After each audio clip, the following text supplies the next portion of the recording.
Today's episode is brought to you by Forvis Mazars. SoundCartel.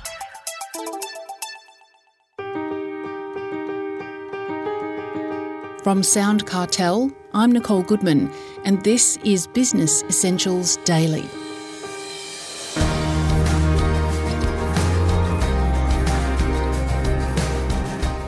Do you have someone in your team who always claims to be hard done by? This is your typical perpetual victim, not to be confused, of course, with those genuinely victimised. And there lies the problem. How do you know if someone is legitimate or playing games? For answers, we turn to Roxanne Calder, Managing Director of recruitment firm Est10. She says, like the bully or the narcissist, the actions of the perpetual victim can destroy a company's culture. So, why would someone claim undeserved victimhood? Roxanne explains to Chris Ashmore. If they were aware, they probably wouldn't. And so maybe to qualify, the perpetual victim really is the role that people play when it's almost like a permanent attachment to their identity. And they do it because they, I suppose, for want of a better way of phrasing it, is they are allowed or are able to get away with certain behaviours that work for them. When we view it, it doesn't work because we can see through it.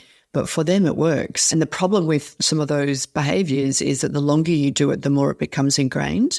And then it's hard to break that whole habitual part of it. And we use things like perpetual victims will use what I call like escape clauses because they're really significant situations or issues to you. So whether that's a illness or whether it's a family matter, and it makes it really hard if you're on the other side of that to negotiate and deal with that.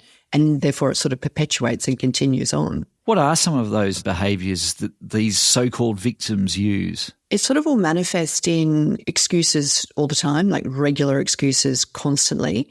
It will be a helpless sort of role. It will be blaming of external conditions. So it'll be someone else's fault or, I'm running late, the traffic's really bad. That sort of thing, which is normal, like we all have had that situation. But when someone's always running late because the traffic is always bad, in my mind, I'm like, catch the earlier train. Or if you know it's always bad, leave 15 minutes earlier, But the problem with the perpetual victim is that it'll never be a self-awareness piece that'll come into play to help them do that. So, and the other issue with that is when they're always doing this level of behaviour, they're outsourcing parts of their roles and their jobs. So other members of the team inordinately pick all that up. I call it the magic morph because, in 6 months' time, 6 months later, someone else is doing part of their job and it's like, whose job was that in the first place? And then it just happens because if you've got other people in your team who are quite capable, they'll pick those things up, but then their workload becomes heavy. Well, that leads me to the next question.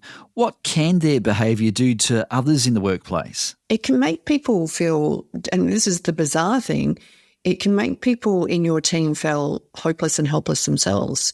Because the problem with the perpetual victim, and I want to, probably distinguish that between a normal person, because everyone carries that sort of victim archetype at different times in their lives, and it's different to being victimized. But the perpetual victim is sort of not able to be helped or assisted. And I think it's in human nature for us, most people, to assist and want to help people, especially in a work situation or colleague. So you'll always want to be assisting. But the problem with that is sometimes it's just not possible to help people in that mode. And so if you're a team member, you can yourself then start to feel helpless and hopeless. And it is stressful because how do you fix that? And that's not a good way to be in a team. So what can be done then? So if you feel like you might be a person that is in that sort of mode or that sort of role, a level of awareness, and most people would be mortified to think that they are playing a role of a victim, even though, like I said, we all do it at certain times of our lives, and it actually helps us at certain times to do that, and it's totally okay. But the perpetual victim is always, always doing it. So a level of awareness on their behalf is crucial. But if you're in a team and you're a manager, having a culture of personal growth and development. Because if you have a culture, then it's a cultural norm for transparency and feedback, which means that people will be used to receiving feedback and used to receiving it in a transparent way, meaning that they're not going to be offended so much or they'll be so used to receiving it that it will help them to grow. And also an environment that has psychological safety is what, is referred to, meaning that it's okay to make mistakes. It's okay to fail. It's okay to have a reason when something's not done, but we just don't have it all the time. Work to people's strengths. Set reasonable goals, reachable goals, acknowledge achievements, because that creates self-esteem and self-awareness and self-confidence, which really is what a perpetual victim needs. Set boundaries, be clear about performance, deliverables and behaviours, keep goal-focused, document everything you've agreed upon, and try not to rescue. Like I said before, when you're always in that role of rescuing, it's exhausting for you on the other side of it. And the person on the other side is wanting to be rescued. They don't want to fix themselves, if that sort of makes sense in a sort of straightforward way of saying that. Absolutely. Now, is this kind of behaviour, though, is it getting worse in society? Look, it's so hard to sort of say that, but in a way, I sort of want to say yes, and we have to hold ourselves accountable for that. So we have to hold ourselves as individuals and society accountable, because we ask people to be more individualistic. And when you ask people to be more individualistic, you're going to have that level of behaviour that becomes more self-centred. And that's really at the heart of victims. It's about them.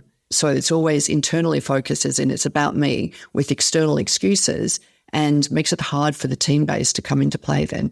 So the answer is, I think, yes, but equally, we're also now a society that is craving a level of belonging even more so, and a level of to be seen and heard, which is what everybody wants. So to do that, you need to also then move away from that whole individualistic, self-centered mode of operating.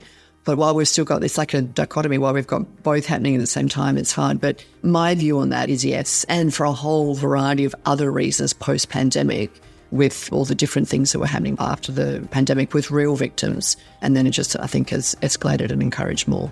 That was Roxanne Calder, Managing Director of EST 10.